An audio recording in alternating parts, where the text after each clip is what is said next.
Welcome to Baseball Tonight. I'll be speaking with the founder of the Baseball Gauge, Dan Hirsch. Dan, how are you tonight? Good. How are you? Good. So I have a few topics picked out for us to discuss tonight, such as the playoff predictions, award predictions, Jose Fernandez on a lower note, and just all stuff like that. Okay. So first, let's talk a little about you and background. Okay. So what brought you into baseball, and how'd you found the Baseball Gauge, which is now a highly regarded website? Well, thank you for that. I've been following baseball my whole life, but I've always been interested in statistics and coding, whether it's on in high school a TI-82 calculator, and I've been doing that since I was in high school, and they got me into learning how to code with websites, and I figured that's a good platform to put statistics out there and do my own research and analysis. So, I've been doing that for 10 years now at least. Just been a huge baseball fan my whole life. I live in Omaha, Nebraska now, but I grew up in Tampa, Florida. Military brought me out here, but I'm not in the military anymore, so decided to stay in Omaha. But I work as a firefighter now, and baseball is my hobby and pretty much my life. That's very understandable. I'm the same way. Then I have a question that a lot of people wanted me to ask you. Okay. You wrote the script MLB TV Game Changer. Can you tell us? Mhm. Can you tell us a little about that and what was going through your mind when it just like blew up and it was all over Twitter and everyone was talking about it? Yeah, I have the MLB TV package. Like I said, I'm from Tampa, so I'm a Rays fan, and I watch a lot of Rays games. That's my team. But I like to watch them, but I also like to watch other players and like to watch the high leverage situations or the best plays of the night. And I figured, there's got to be a way to write something. MLB gives out they provide a data source. It's called game day data, and it's pretty much what powers their game day their website, the game day view. When you're watching a game on their website, or the at-bat app, which pretty much everybody has on their phone. That's pretty much where they get the data. So they provide that just for anybody to access. And I figure there's a way to scrape that data, get it, and have it, basically let you choose what you want to see, when you want to see it, and it'll automatically change for you. So you can, like I said, you can change high leverage situations. You can select a certain batter, a certain pitcher. If you want Billy Hamilton on first base, in a steal situation, it'll switch to him. It's only good for 2 more days, but you can switch to Vin Scully announcing a game if that's what you want. It'll switch to a position player pitching. Twitter blows up when a position player is pitching. Everybody loves that. All sorts of things. A no-hitter through X amount of innings, whatever you want, and it'll switch to your highest priority. So if you want to watch Mike Trout more than anybody else, whenever Mike Trout will come to bat, it'll automatically switch to that game. So that's pretty much the gist of it. Well, the baseball world thanks you for that. So let's go on to predictions. So the NL wild card is down to the Mets, the Giants, and the Cardinals.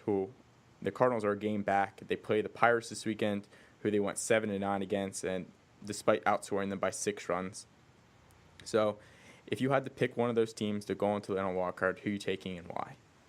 Of those 3 teams? Yes. And you're asking who I think is going to win the game? Yes. Well, I think what's most important is the 2 teams that are going to get there. I'd probably choose the Cardinals and the Mets. I think it's a coin toss in a 1-game situation. I'd go with the Mets. You go with the Mets? All right. Yeah, I just feel like the Giants playing against the Dodgers in the final series is going to be tough for them. They're going against Rich Hill tonight and Kershaw tomorrow. I mean, it's just gonna be tough to beat the Dodgers when you have the Cardinals playing the Pirates. In a 3-game series, really anything can happen. So I just go with the 2 teams that are leading it right now, the Mets and the Cardinals. The Cardinals are actually a game back. Oh, of the second game, yeah. But I think the Cardinals will make their way up. They finished against the Pirates this weekend, so there's a good chance of that. I'm with you on that. I took the Cardinals over the Mets. However, I think that in a one-game playoff, Wainwright will outpitch Syndergaard. But it's a toss-up. Oh, okay. It's a toss-up. I'm just Yeah. going off like high leverage historic stats, and Yeah. it says that Wainwright Postseason experience. Yeah, I'm giving it to Wainwright, giving it to the veteran. Yeah. Despite the fact that Thor pitched very well last year throughout the playoffs and helped the Mets. Okay. So what about the AL wild card? That one's very interesting with the Orioles, Blue Jays, Tigers, and Mariners all in the thick of it into this final weekend. Mm-hmm. I have the Blue Jays and Orioles. What about you? I'll pick Blue Jays and Orioles just because they're tied for right now, and it's most likely that they're gonna stay that way. I would like to see the Mariners maybe compete for it. Actually, what I really would like to see is a four-way tie, which is not going to happen. Let's be honest. But that would just imagine what Monday would be like if we had those tiebreakers. But yeah, I'll go with Toronto and Baltimore. And I don't want to get ahead of myself, but I'm hoping that Toronto wins and we see a Toronto-Texas ALDS just because of, obviously, just seeing Rougned Odor in Toronto, or just that whole situation would be fun to watch. I took the same exact pick as you. I have the Blue Jays over the Orioles. I think Okay. the Blue Jays are an all-around better team, and I don't trust Tillman, who the Orioles would most likely throw in a one-game playoff against David Price. Yeah, and his velocity's been down, so yeah, I agree. So then we're up to the Blue Jays against the Rangers, and you're advancing the Cardinals to play the Cubs.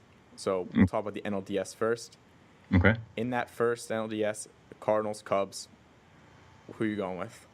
I'll go with Cubs in 3 games. I think they're just a far better team, but anything can happen in a 5-game series. Obviously, those teams have history. It's obviously a great rivalry. Anything can happen. Like you said with Adam Wainwright, somebody who has postseason experience that might be able to help. I don't know if I believe it, but he's kind of struggled this year. I just think the Cubs are too good, and it'd be a mistake to bet against them. It's just happens. I'll agree with you on that. I have the exact same thing. I have the Cubs sweeping them behind their starting pitching of Arrieta, Lester, and Hendricks, who have all been outstanding this year. And Arrieta's the reigning Cy Young, and right now you could argue that he's the third best pitcher on that team. Yeah, that's true. He's probably had the third best year behind Hendricks and Lester. So yeah, you're probably right. Yeah, that their run prevention, whether it's the pitching or just the defense or the fielding, it's one of the best in history. And if they can keep that up in the postseason, then it's going to be tough to beat them. I agree with that. I think it was their defenses accounted for 9 additional wins, which was like the difference between them being the Twins and the Nationals.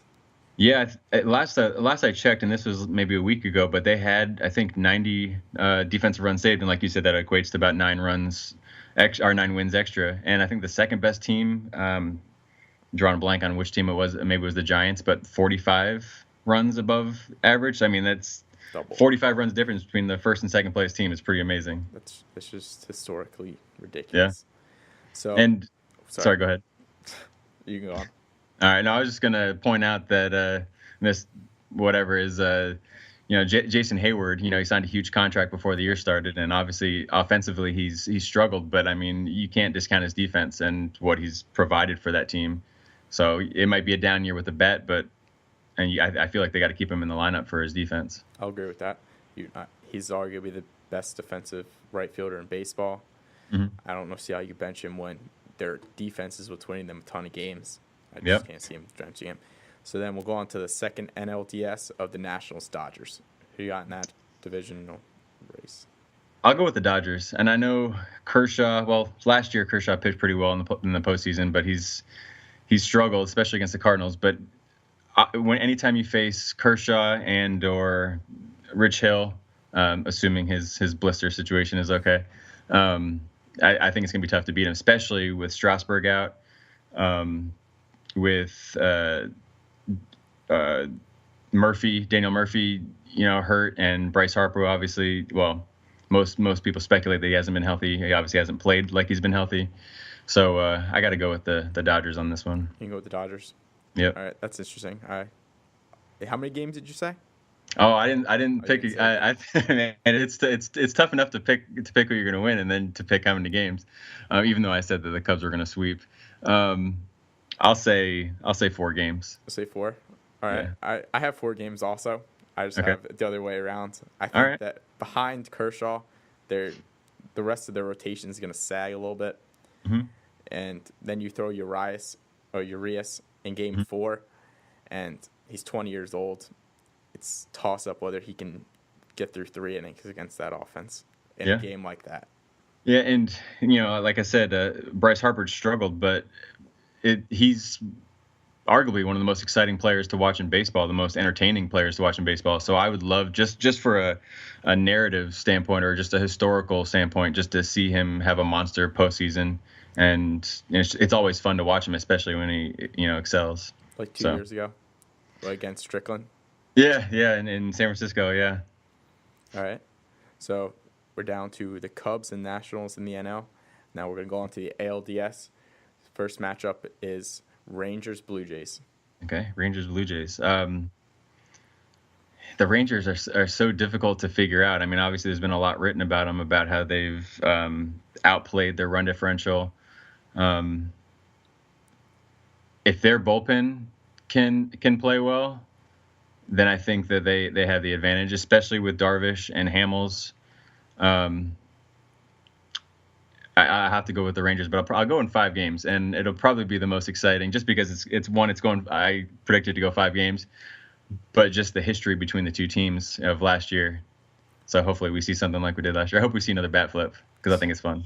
Bat flip from Batista or just Or anyone? just whatever, just something exciting. I think it'd be exciting if Odor does the bat flip in this case and the Rangers win.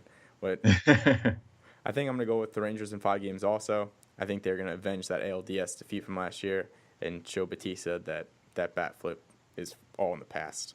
Okay. So then down to Red Sox Indians. I have the Indians winning. I think the Red Sox lack of pitching is going to hurt them. I know Purcell has pitched extremely well this year, but I'm just not a believer.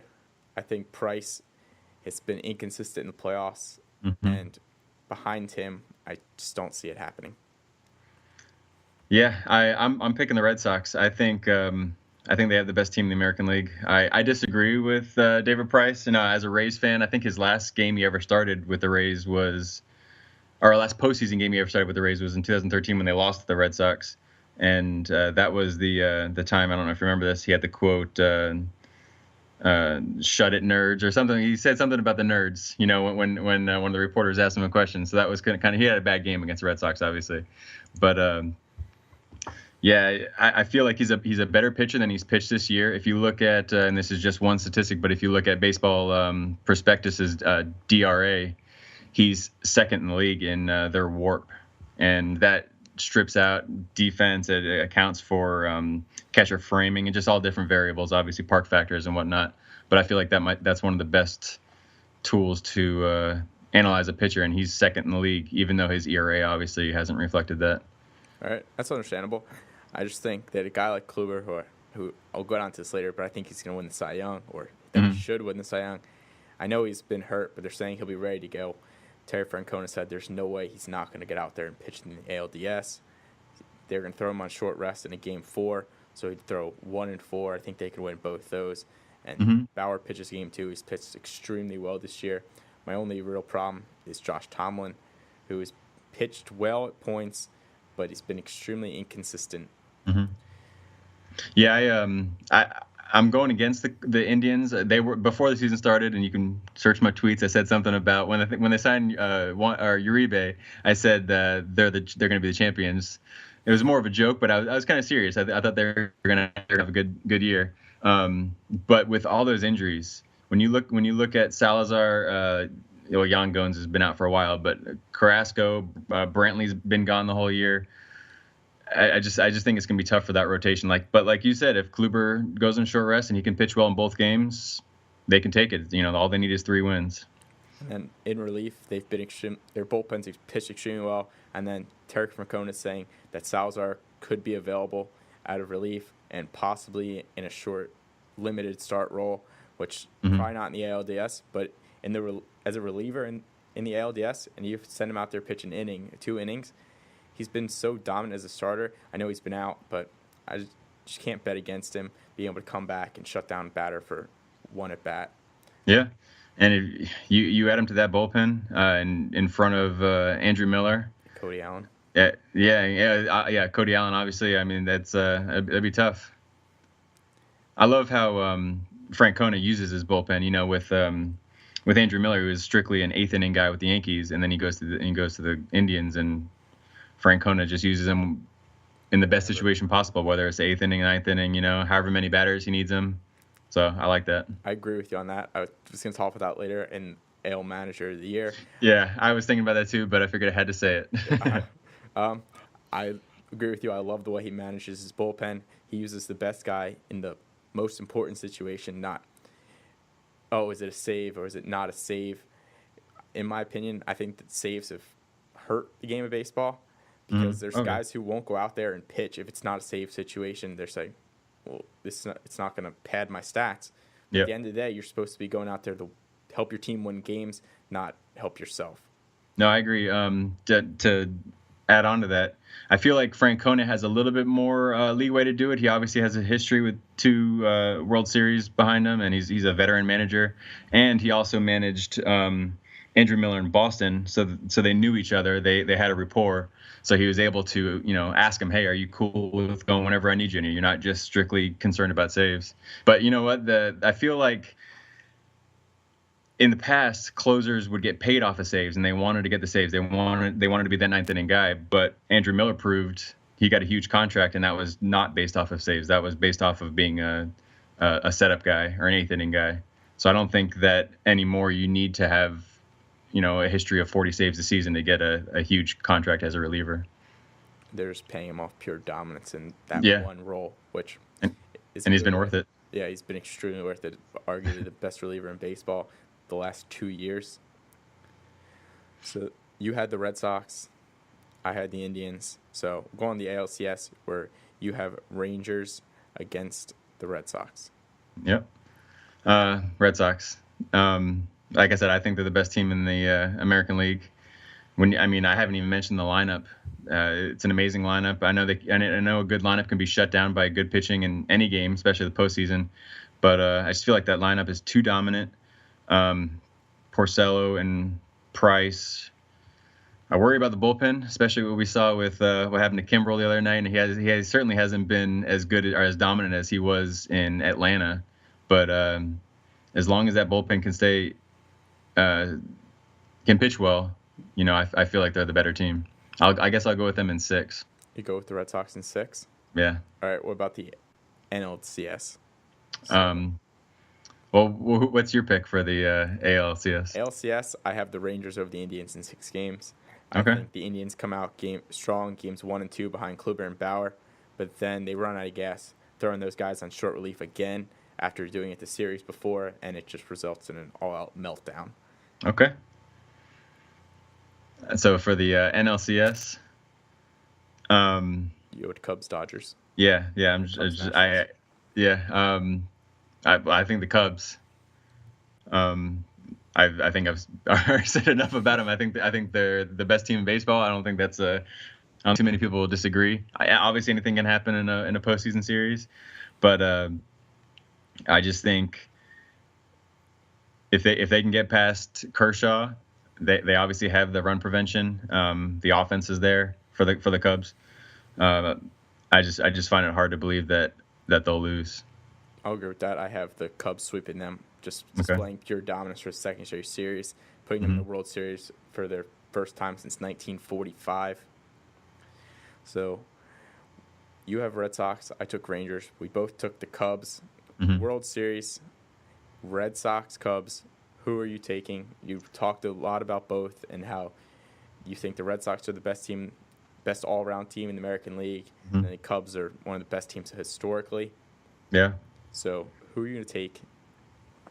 Well, this is something that I think a lot of people rooted for in 2003 when both the Cubs and the Red Sox were close to going to the World Series, and then of course they both lost in the championship series for different reasons. But Yeah, I think Fox and MLB will especially be rooting for the Cubs and Red Sox because that'll get the most fans. Obviously, the Cubs being in the World Series is a huge deal, like you said, because it's been since 1945 and 1908 since they've won one. But I think the Cubs are too good. Obviously, both teams are good. It's just going to be tough to get past them. I know we're going to talk about the MVP a little bit later, but when you got Bryant and Rizzo and I don't need to name the whole lineup, but Dexter Fowler, just the lineup is too good to get past, I think, and then of course the run prevention. So and pitching, yeah, and as a fan, I'm rooting for something historic. I always root for 7 games unless my team's in it, but I always root for 7 games. I always root for something memorable, like a David Freese home run, or just something like that, like a Joe Carter moment, and that's what I'm hoping for. So I'm with you on the Cubs. I think I have them in 6 games, finally breaking the curse since 1908. It's talked about the curse of the Billy Goats no more. So we're talking about Kris Bryant, how he's been outstanding this year. Probably going to win MVP. And who are you taking in NL MVP?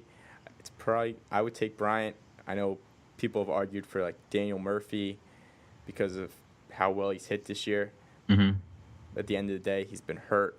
He hasn't played as many games. Kris Bryant's provided extreme versatility. I think he's played 6 positions. The only positions he hasn't played are pitcher, catcher, and second base. Yeah. He leads the National League in WAR by a hefty margin at 8.4 compared to Corey Seager, who's second at 7.6. Freeman is third, I believe, at 6.2. And I think Daniel Murphy is down at like 5 at 5.6. So it's a hefty margin. I understand people talking about a ton of different people winning. I could see a guy like Seager coming in second. Rizzo, I'd have ahead of Murphy also, just because of what he's provided to his team. I just can't see a guy like Daniel Murphy, who's provided almost nothing defensively. I know he's been better this year than he has been in the past, but he still has barely been average. I know he's provided a ton of offensive production, but I just have to go with the guy who's provided the most to his team, which would be Kris Bryant. Yeah, I agree. I think Bryant deserves it, and I also think that he's going to win, because those are usually 2 different things: who I think deserves and who is going to win. But I think he's the clear favorite. I think that maybe Corey Seager's the second best choice. The second best choice for me. Yeah, and it's amazing what he's done, especially as a rookie. But yeah, and what you said about Bryant switching positions.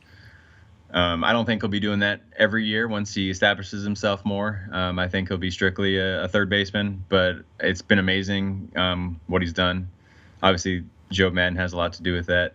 He's had a history with that, especially with guys like Ben Zobrist moving guys around to what they need.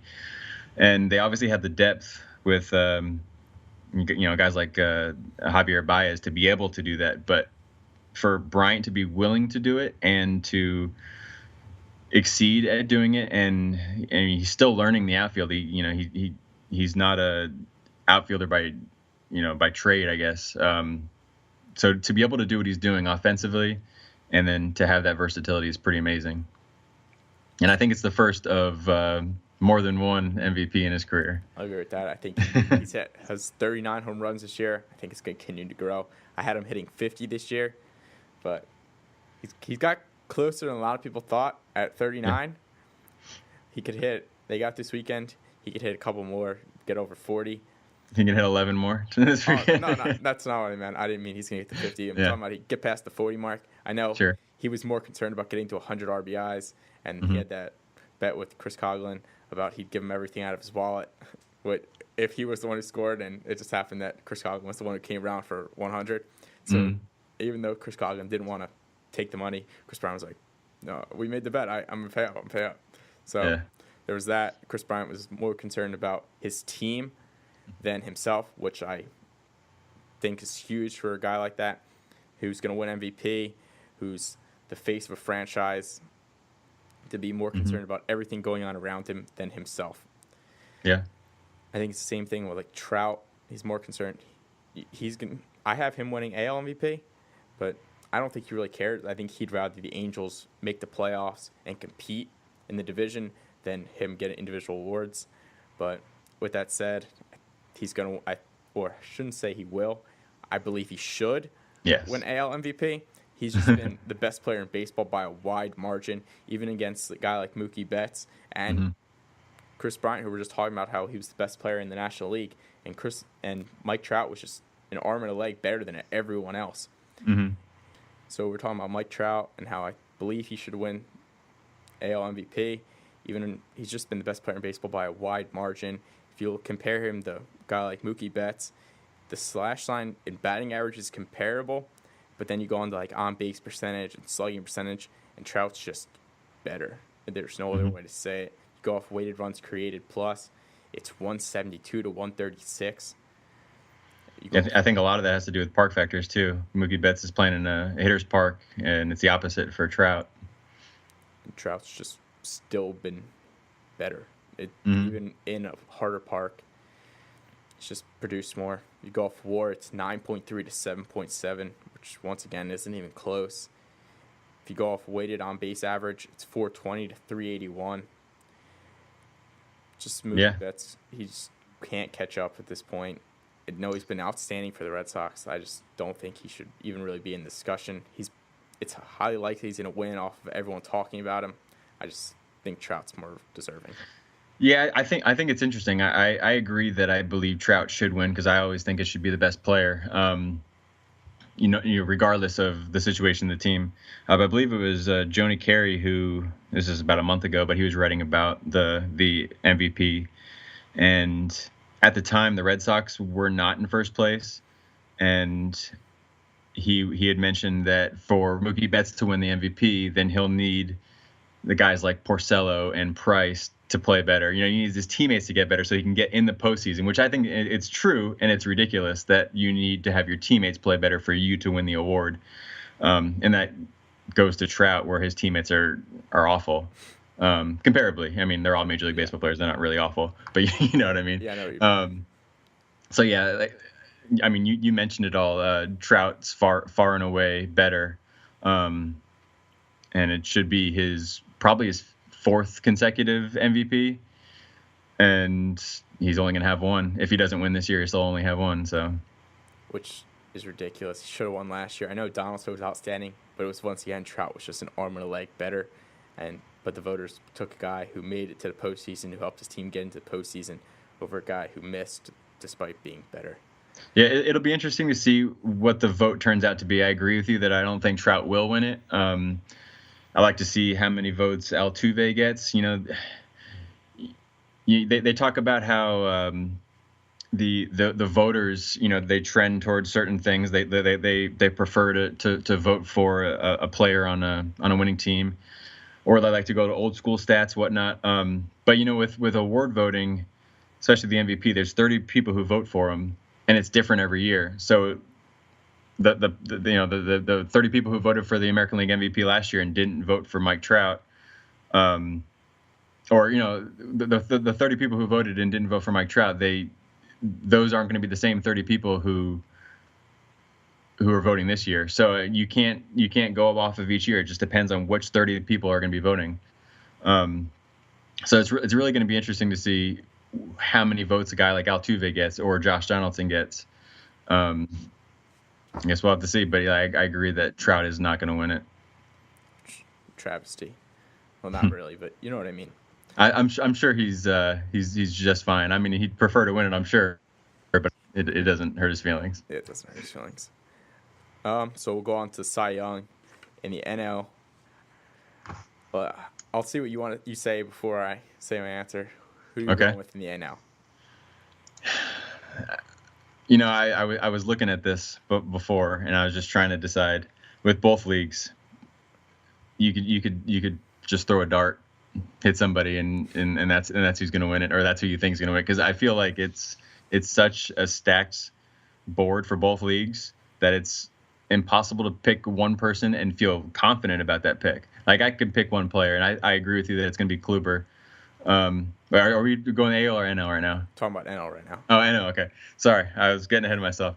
I think Clayton Kershaw deserves it, but I don't feel incredibly confident about that because I also feel like Max Scherzer or Hendricks, Syndergaard. I mean, like I said, the lineup is so stacked of potential pitchers who deserve to win it that really, I mean, anybody can, and who knows.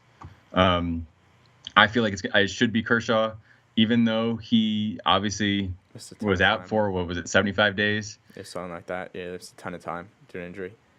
But even with that, he was so dominant. I don't have his stats in front of me. I should pull them up. But has he even broke double-digit walks this year? Oh, I think so. Yeah, but either way, I mean, he's been incredible. Even in a short span, even when you compare him to a guy like Max Scherzer, who's at like 220, 230 innings, their WARs, depending on where you look, but they're comparable WARs. That just shows you how dominant he was in those innings, even though it was 142 innings. I mean, he's not even going to qualify for the ERA title, but a 16-8 strikeout to walk ratio. Yeah, he's got 10 walks. One of them intentional, so 9 unintentional walks. I mean, that is just ridiculous. Even if it's only 142 innings, that's just absurd. It's ridiculous. It's like historic. If he had reached 200 innings, he would have walked away with it. No one would have. Oh yeah, yeah. It wasn't even close. And really, when he got injured in that last start against Pittsburgh, and he got injured, and it was a couple weeks after he got injured, and you start to look at the WAR leaderboard. Not that the WAR leaderboard is the end all be all of who should win an award. But he was still up top for so long, even when other pitchers were gaining in innings pitched. And he's been back for a couple starts now, but he's still there with him. I just feel like he's been so dominant. And if a reliever can win, we'll get to that in the AL. But if a reliever can win, then a reliever with 60 innings or so, then definitely a guy with 142 innings should be able to win it. I think it's 65 and a third innings for Zach Britton. Sure, but I just mean historically for different relievers. But yeah. I'm gonna go with a guy you didn't even mention. It's just what happened. I don't think it's why he should win, but his numbers prove it. I'm going with Jose Fernandez. The numbers he was putting up. I know he can't reach 200 innings now. Rest in peace. But when he was pitching, he was just pure dominance. His strikeout per 9, his strikeout percentage, they're both best. And look at Scherzer, who leads baseball in total strikeouts. Scherzer was third in strikeouts per 9 and second in strikeout percentage. Jose Fernandez's strikeout percentage of 34.3% of batters this year is the 5th highest ever in a qualified season, behind only Pedro and Randy Johnson, which puts him in good company. Real, yeah. Then if you go off strikeout to walk, it's 26.9, which is first in baseball. I don't like ERA, but even if you go off that, his ERA of 2.86 was 9th in baseball. Then we'll look at the stat that I actually like, including independent pitching, where he was first at 2.29. I'm not going off just NL. I'm talking about in all of baseball. And you look at these numbers, and he's first and first and first. You go off expected fielding and the pitching. He's at 2.56, which is first. If you go off Sierra, it's 2.81, which is first. And it's 0.15 better than Syndergaard, who's second, and 0.23 better than Scherzer. And so Sierra's accounting for everything that a pitcher does, and it's the complexities of pitching. Arguably, well, I shouldn't say that, but it's a very good stat to look at. And it has him at first in all of these numbers. If you go off WAR at his time of passing, he was 6.2, which even now only trails Syndergaard, and it's still only by a small margin of 0.3. I don't know how to word it. He was very good, and I believe that everyone's mourning him. I feel like that will help him get some votes, even though it shouldn't. He wouldn't have wanted to win that way. He would have wanted to win because he was the best. And if you go off the numbers, he was. He's yeah. He's definitely up there. I didn't I didn't name off the entire list. So yeah, he was definitely up there, and people I considered. I am interested to see. I guess we'll never know if he gets a vote, or if he gets more votes because of the unfortunate situation that happened. But if you just look at his stats and look at his performance, he's definitely a contender. yeah, when you look at the fielding independent numbers, he's definitely up there. Him and Syndergaard are pretty comparable with FIP and innings pitch. If he wins it, like I said, I can't argue against any of those guys towards the top. So if he wins it, then much deserved, and I'm happy. But yeah, we'll have to see. I'm still going with Kershaw though, as who I think should win it. I won't really argue with that. He was outstanding when he was pitching. He's been better than decent. He's been solid, not great since he's been back. Mm-hmm. He was out for a while, and they say he's still not pitching at 100%, so it's understandable. I won't argue with that. I should say that I don't think Kershaw is going to win. I think he deserves it, but I don't think the voters, whoever they are, will pick a guy who has a starter has 142 innings. I don't think it should matter that much because he's been so dominant in those innings. But I don't think he will. It'll probably be somebody, one of the other guys I mentioned, Scherzer, Fernandez, Hendricks, Lester, Syndergaard, even Bumgarner, one of those guys. So I'd like to see in the end to see how close the voting is, how many different pitchers get first place votes, and then look at it historically and see if there's ever been a field that has been so close in the American League too, because I feel like they're both pretty close. Just to see if obviously we're not going to have somebody unanimously, but it's almost a complete opposite where you could have so many players close to the top in the voting. All right, so then we'll shift over to the AL, where we're coming out of Stetson right now. So Corey Kluber was an alumni here. He's come back a few times since I've been here. That's who I'm going with, not because of that, but because of his numbers. He's been outstanding. He's the reason. Isn't Jacob deGrom also an alumni? Yeah, he's also an alumni here. Okay. So go ahead. I'm going with Kluber. I think he's been outstanding. His strikeout numbers in the second half are ridiculous. He's even with all these guys going down, he's carrying that staff. You have Trevor Bauer, who has the pitches and stuff, but he's been inconsistent in the past and at times been downright awful. And for Kluber to just be carrying that team with that bullpen, I think it's just ridiculous. Yeah, I had trouble with this one too. I eventually picked Kluber on who I thought was going to win. I wouldn't be surprised if it's Porcello. He's got those 22 wins. 22. What's that? And he's 22-4. Yeah, he's got those 22 wins, which I just looked at wins today. That I didn't even know the leaderboard before because I don't even care about wins. But I know that there are certain voters who will look at that. So I figured that's going to help him. He's got a great strikeout to walk ratio. He's pitching in a hitter's park.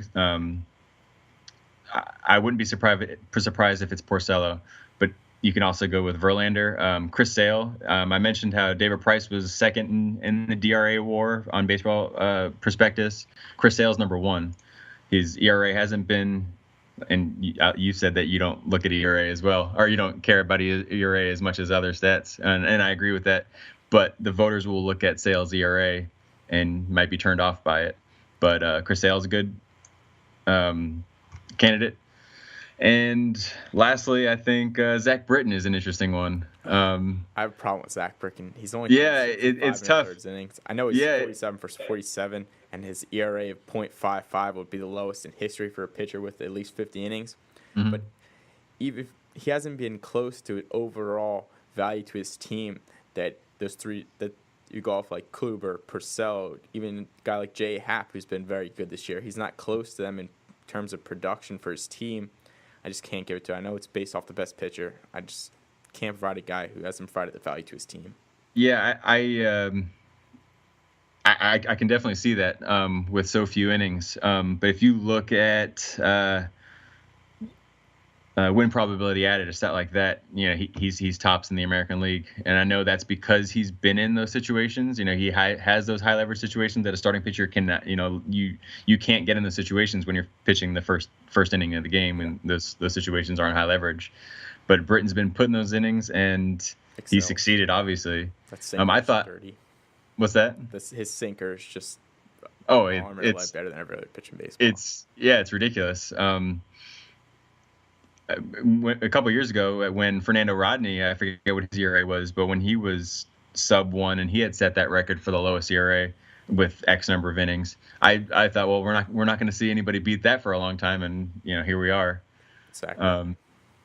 Yeah, with Zach Britton. So yeah, I don't think. I guess I'm not. I wouldn't vote for him because obviously I chose Corey Kluber, but the voters, relievers have won in the past.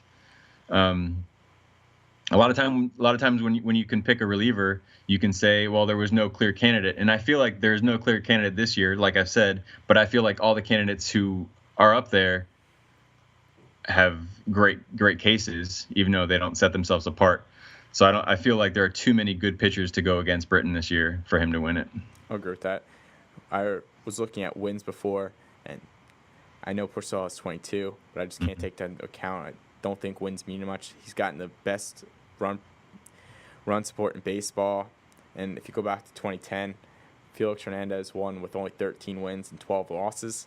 Mm-hmm. So I feel like a stat, if you go off a number like that and say he had 13, Kluber has, I think it's 18 at this point. Mm-hmm.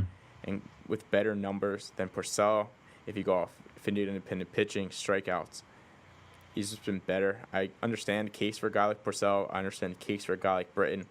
But yeah. Eric, even if you go off relievers, Eric Gagne was better in 2003 for his team than Zach Britton is for the Orioles now. I just can't see a guy like Britton winning with 65 and a third innings. So we're in agreement on Kluber, but there's a lot of guys that could win and probably get first place votes, which isn't the case. You shift over to the Rookie of the Year in the National League, where Corey Seager should win unanimously. He's been outstanding. He's probably going to finish second in MVP voting behind Chris Bryant. He hit .311, on base percentage of .369, slugging .519, weighted runs created plus of 140. If you go off, I had looked up a stat before. It's Seager's one of 7 shortstops to hit 40 or more doubles, 5 or more triples, and 25 or more home runs. His WAR of 7.6 puts him right between Donaldson and Betts, and no other rookie in baseball, let alone the National League, is close. I think John Gray's the next closest at like 3.7. So Seager's been double to his team what John Gray's been to the Rockies. Yeah, I mean, this one isn't even a question. He's going to go away easily, unanimously. I mean, even like Aledmus Diaz or Junior Guerra, they've had good years, but I mean, it's not even close. In the past couple weeks, I've heard some people mention Trey Turner as a possibility, and he's been great, but nowhere near. He obviously hasn't been a full season like Seager has, and Seager has been amazing. So Seager's just been on another level. And it's been good. Trevor Story was good when he was healthy. Yeah, sure. But they just haven't provided what he's provided to the Dodgers. He's carried that team. A guy like Puig had to get sent down. Adrian Gonzalez hasn't been as good this year. Kershaw was out for a period of time. Brandon McCarthy's been hurt. Brett Anderson's been hurt. And they're still in there because Seager's been carrying them. Yeah. So I just have to go with Seager. I just don't think anyone else should even get a vote. Yeah. It'd be a shock if he didn't. It would be one of the biggest shocks ever. Yeah. So then shift over to the American League. It's down to like Gary Sanchez and Michael Fulmer. I took Sanchez just because of what he's done. It's like a home run every 2.55 games. That's what I was looking at before. He was the fastest ever to 20 home runs. He's hitting over 300. I know it's only, I think it's like 52 games at this point. Yeah, I think you're right. But he's just been outstanding. It's the second highest number of extra base hits by a Yankee in his first 53 games since 1913, which trails only Joe DiMaggio. And the only 2 rookies that have an OPS plus of 170 and a WAR of 2.5, both won Rookie of the Year. It was Willie McCovey in 1959 and Jose Abreu just a few years ago. Yep. Yeah, I'm going with Sanchez as well. When he first came up, and he's obviously been hot the entire time, but when he was hot the first couple of weeks, and it was pretty amazing. Everybody was starting to talk about his Rookie of the Year candidacy, and I was thinking, no, he hasn't played enough. There's no way he can win it. But he's stayed hot, and like you said, his main competition is Michael Fulmer, and he's faltered lately. Yeah, and he has. It depending on which WAR model you look at, he's obviously been much better in the runs allowed model on Baseball Reference than he would be on Fangraphs. The Fangraphs are tied.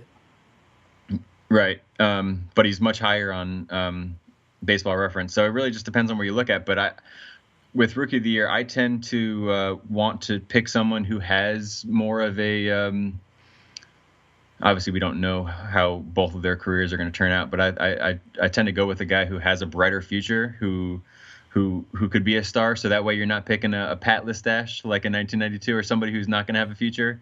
For Rookie of the Year, I know it's a little different philosophy than other awards, but I feel like it's somebody who has a brighter future, and I feel like that's obviously Gary Sanchez. He's been amazing. You mentioned 1959 with Willie McCovey. Willie McCovey had more games played. But interesting, not to change the subject on season, but Willie McCovey arguably shouldn't have won that award because Vada Pinson played a full season, led the league in certain categories, and he was a rookie and he still didn't win it. That's a little different with Gary Sanchez because his competition isn't as tough, and I think he deserves it. Now, whether he wins it with other awards is a different question. Just depends on the voters who are voting for that award feel if he's probably going to finish 55 games, if 55 games is enough. And that in 1959, McCovey played 52 games. So Gary Sanchez has a chance to play more games. Pass it. Yeah, he's okay. I thought it was in the 60s. Okay. No, we were looking at it before. If you look at where the Yankees were before Gary Sanchez was up and where they are now, they're 30-23 since he came up. They had already thrown in the towel before he was up. They traded Chapman. They traded Miller. They traded Beltran. People were saying, oh, the Yankees are done. And Gary Sanchez comes up, puts them back in, and people are like, well, the Yankees aren't out yet. Then they fell apart a little down the stretch. Bullpen fell apart. Betances, I guess, ran out of gas a little bit. But he put them back in it. I know Fulmer's been good, but he didn't pitch well. I think it was last night.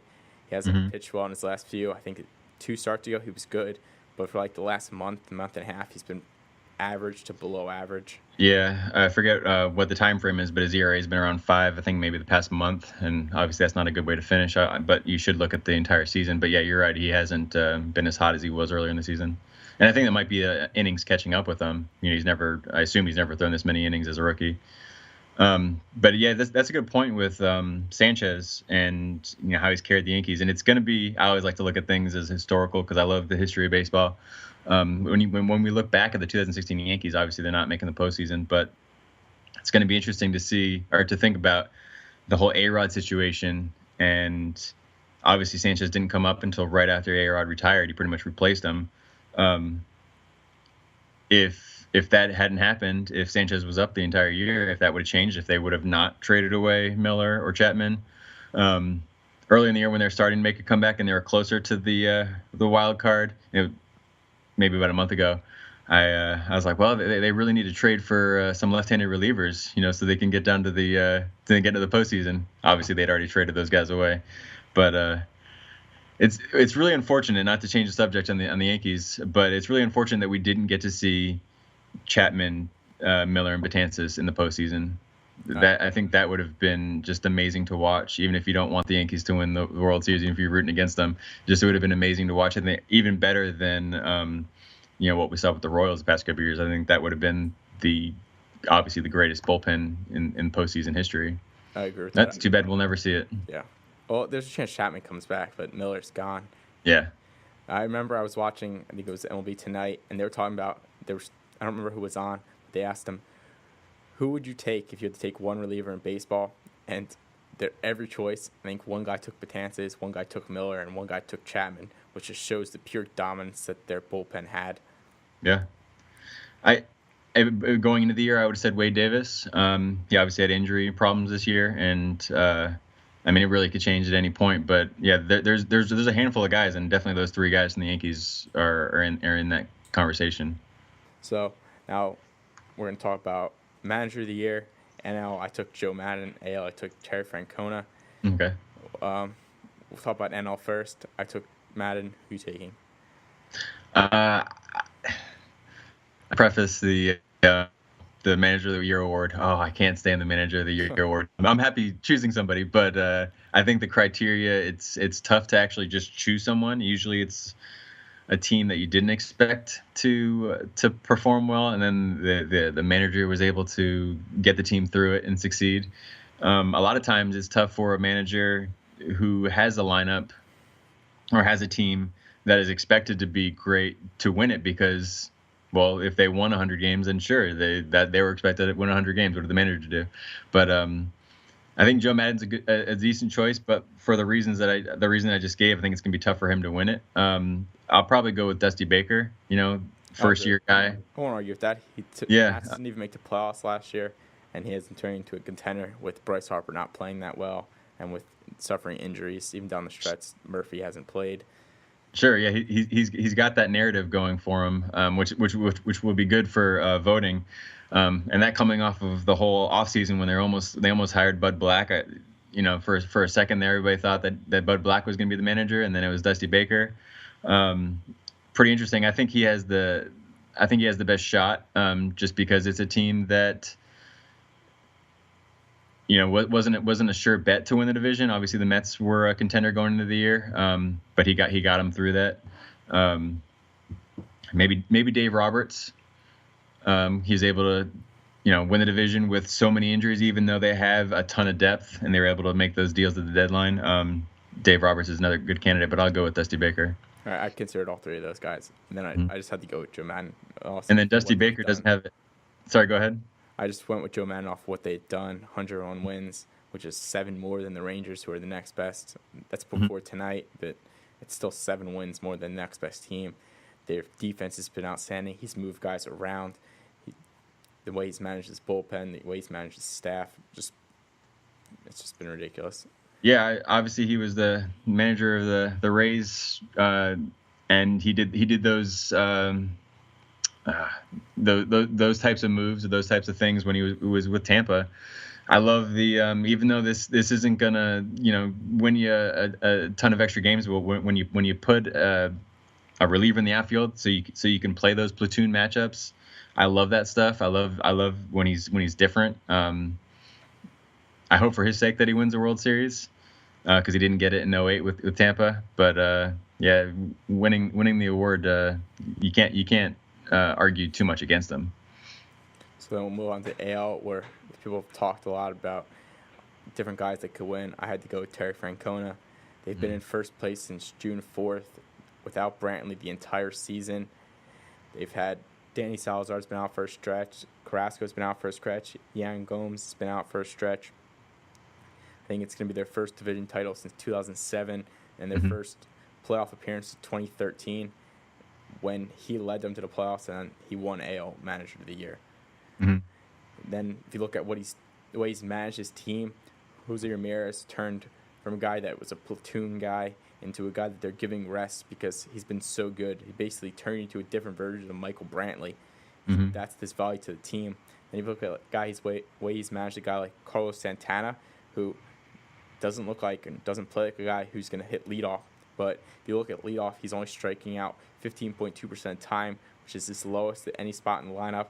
He's walking 16.8% of the time, which I believe was also the highest in any spot in the lineup. His on-base percentage of 378. His weighted on-base average was 372, and in that leadoff spot, it's his highest in any spot. His weighted runs created plus was 134. It's just provided value to that team in a way that most managers wouldn't even thought to put him there. Yeah, I agree with Terry Francona. I just I mentioned earlier about his bullpen management and his ability or his willingness to use a guy like Andrew Miller in different situations and not just a strict 3-out 9th inning guy.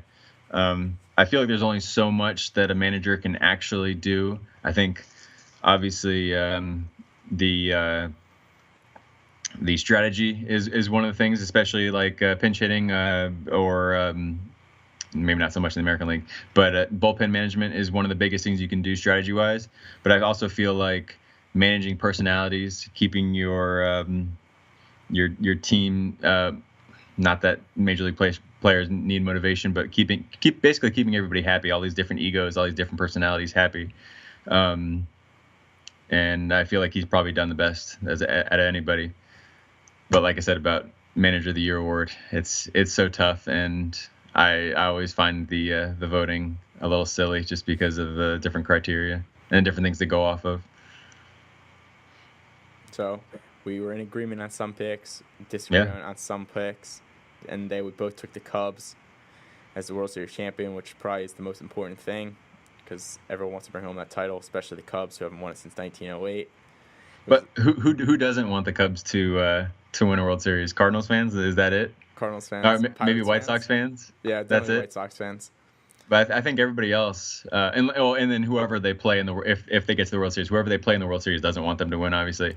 But I feel like everybody else, you're kind of rooting for their Cubs. Can't root against them.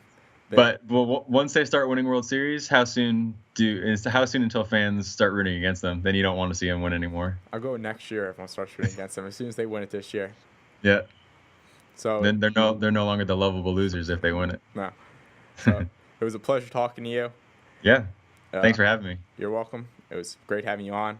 From WHNN, When It Happens, I'm DJ Swerdloff.